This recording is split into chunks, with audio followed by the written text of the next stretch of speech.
¿Qué tal? Bienvenidos a la clase de la semana 12 de la materia de historia.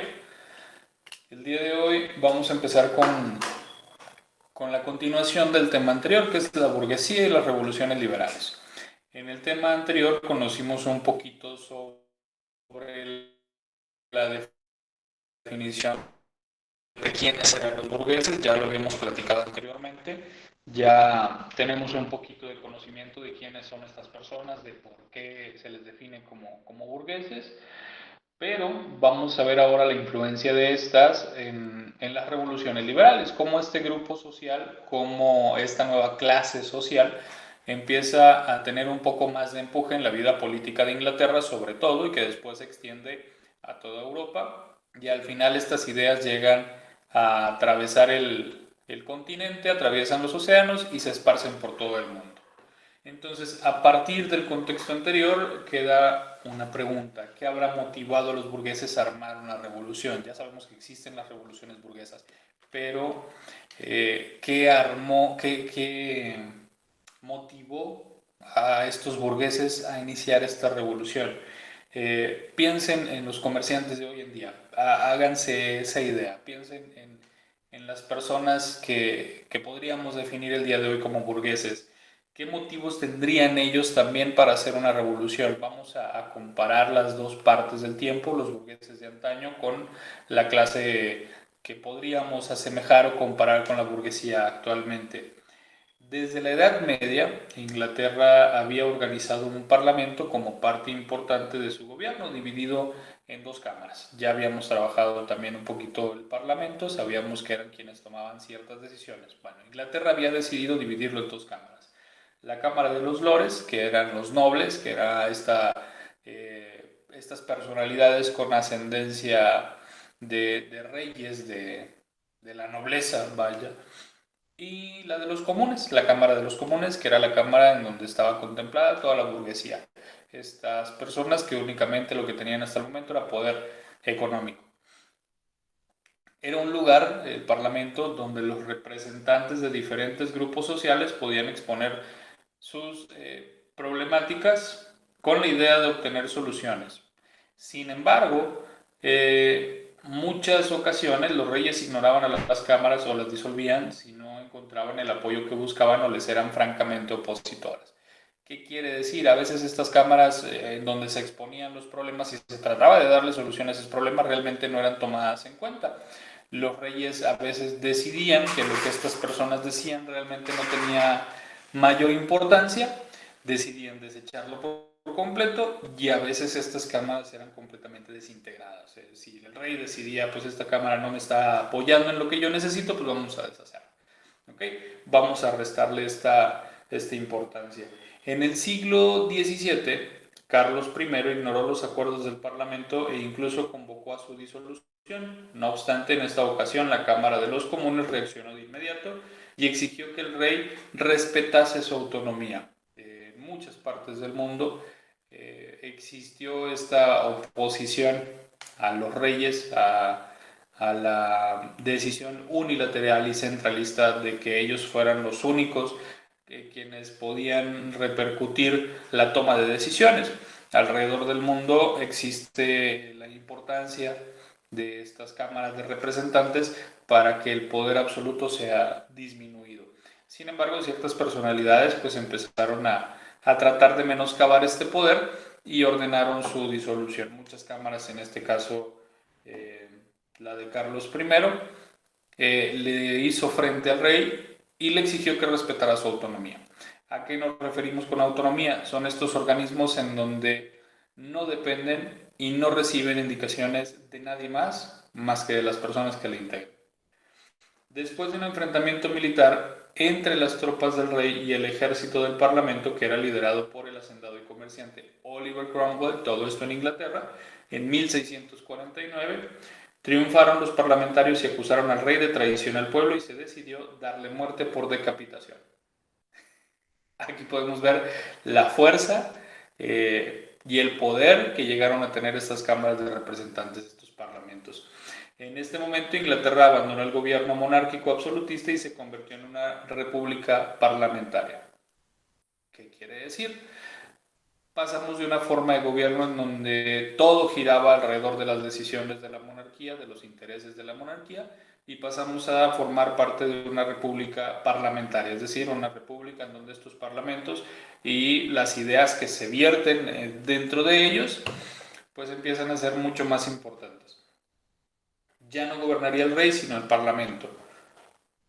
Con ello también perdieron fuerza la nobleza y el alto clero católico. En contraparte llegaron al poder la burguesía y los protestantes, es decir, creyentes en el cristianismo, pero que no eran católicos, sino reformistas. Finalmente se restauró la monarquía, pero los reyes que gobernaron en adelante tenían la obligación de hacer caso a los acuerdos tomados en el Parlamento.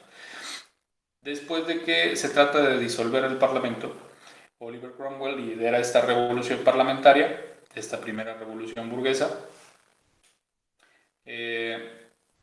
Obviamente ganan tras la muerte del rey, se convierten en una república parlamentaria, el parlamento es ahora quien gobierna, quien decide de qué manera se elegiría al representante de gobierno. Más adelante esta forma de gobierno falla y fracasa completamente, regresan a la forma monárquica, pero tenemos aquí un pequeño cambio en la historia, un pequeño cambio que repercute por completo en toda la historia.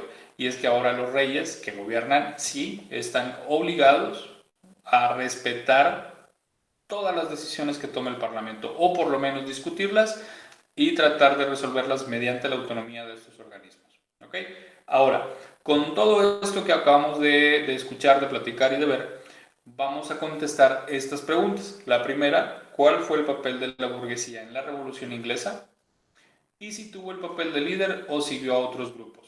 Recuerden quién es la burguesía. ¿Sí? Son los dueños de los medios de producción, son las personas que ahora tienen dinero.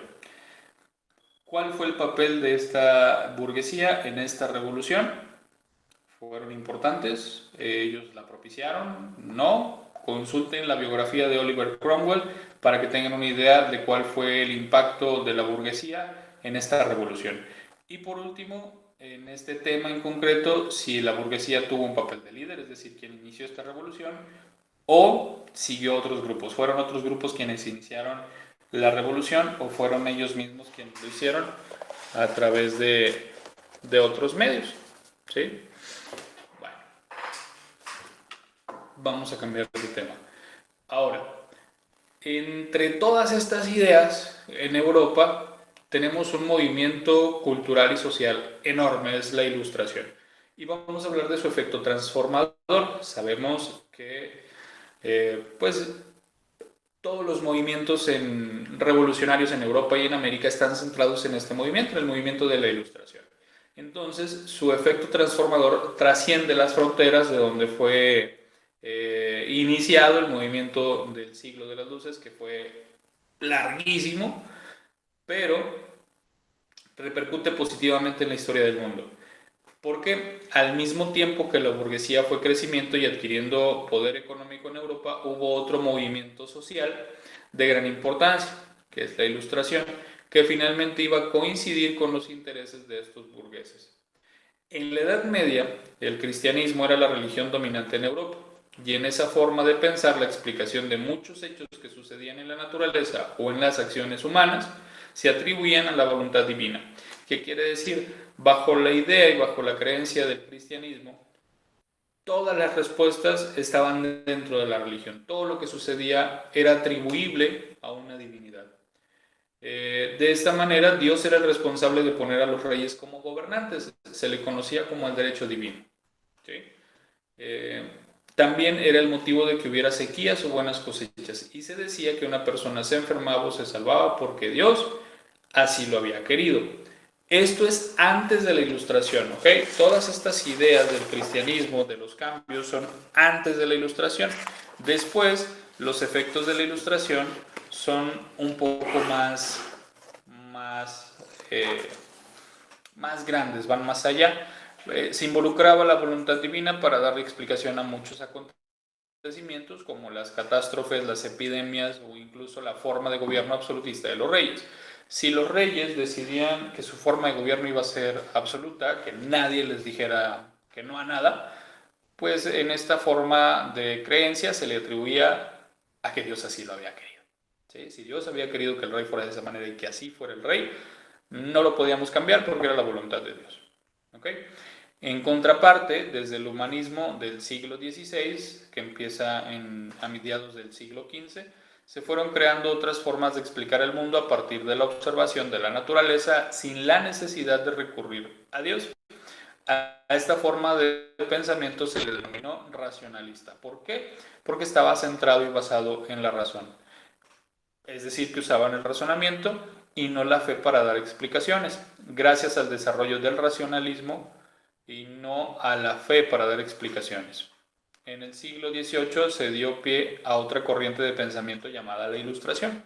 La Ilustración deriva del humanismo y del racionalismo, que buscaba desarrollar un pensamiento político, racionalista, entre otras cosas.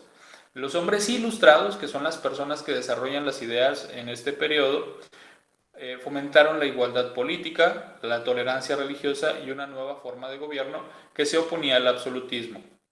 Esta forma de gobierno era la monarquía constitucional. Pongan mucha atención a la palabra constitucional, es importante.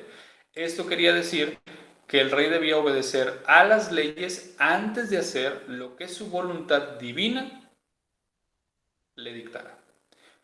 Al hablar de una monarquía constitucional, la corona tenía que redactar una constitución, que era un cúmulo de leyes, un cúmulo de reglas, para poder dictaminar el comportamiento social de las personas, de las empresas, de todos prácticamente en la nación.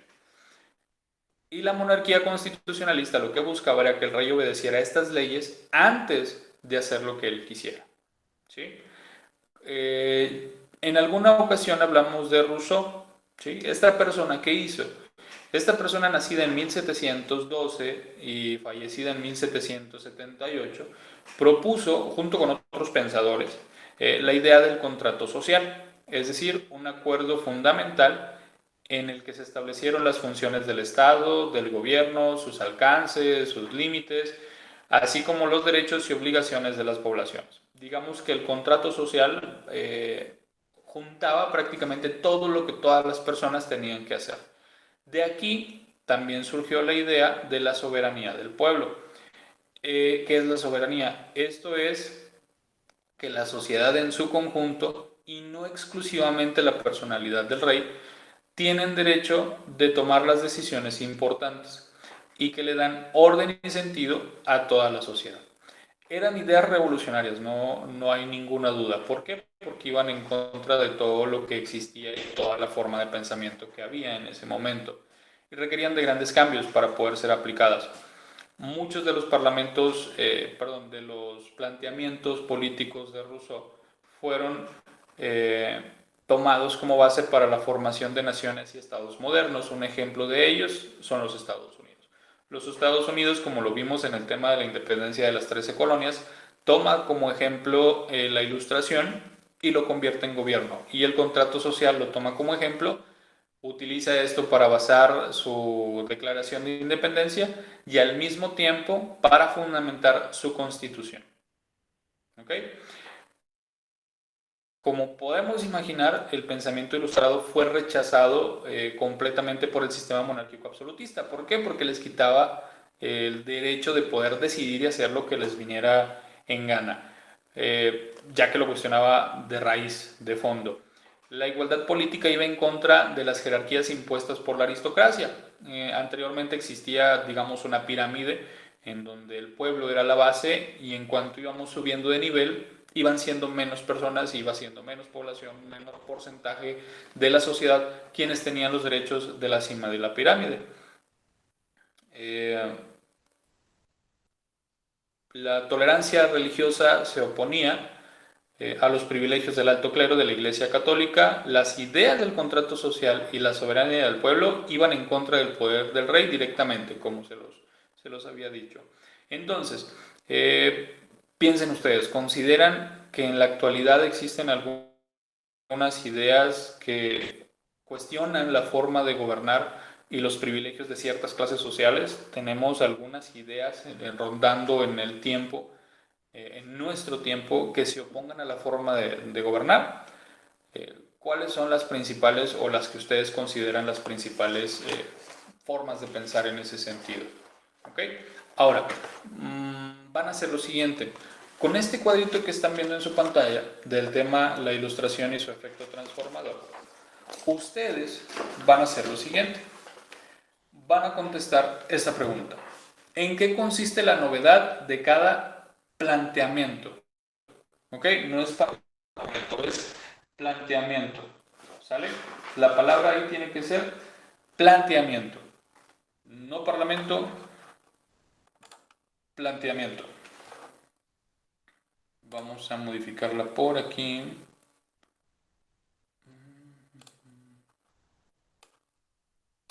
Parlamento no.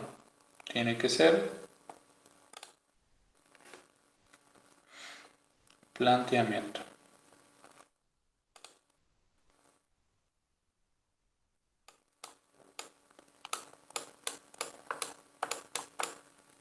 Plante.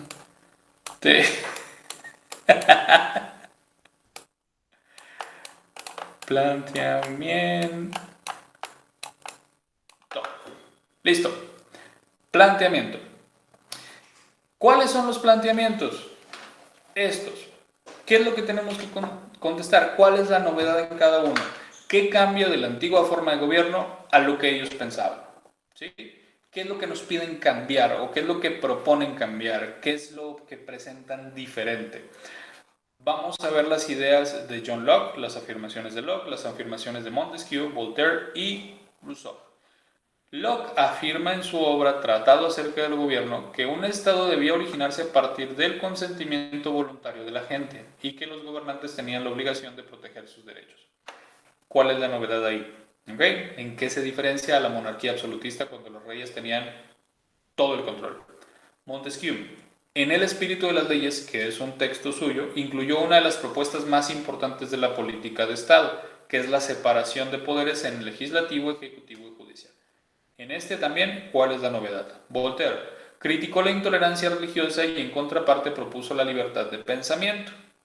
De nuevo, en todo esto, ¿cuál es la novedad? Y al final Rousseau, en su contrato social, que ya lo hemos platicado en muchísimas ocasiones, propuso los principios de soberanía popular e igualdad social como origen deseable en todos los estados. Vamos a ver todos estos planteamientos y vamos a contestar en qué consiste la novedad de cada uno. ¿Ok? Vamos a hacer una lista de Rousseau. Esta es la novedad en su planteamiento. Voltaire, esta es la novedad en su planteamiento y así con todos los demás. ¿Ok? Bueno, muchachos, eso sería prácticamente todo por el momento. Recuerden enviar su actividad vía WhatsApp y si tienen alguna duda, vamos a tener la sesión como cada semana en Teams el día jueves a la 1 para ver historia. Si tienen alguna duda, ahí nos vemos. Igual vamos a explicar todo esto de nuevo. Si no, pues descansen y nos vemos la próxima semana. Cuídense mucho, muchachos. Tengan un excelente fin de semana. Disfruten bastante. Todo lo que estén haciendo, háganlo con gusto, disfruten muchísimo, disfruten a su familia, cuídenla bastante. Los tienen a todos ahí, hagan lo posible por estar muy, muy al pendiente de todos ellos. ¿Sale? Nos vemos, chamacones.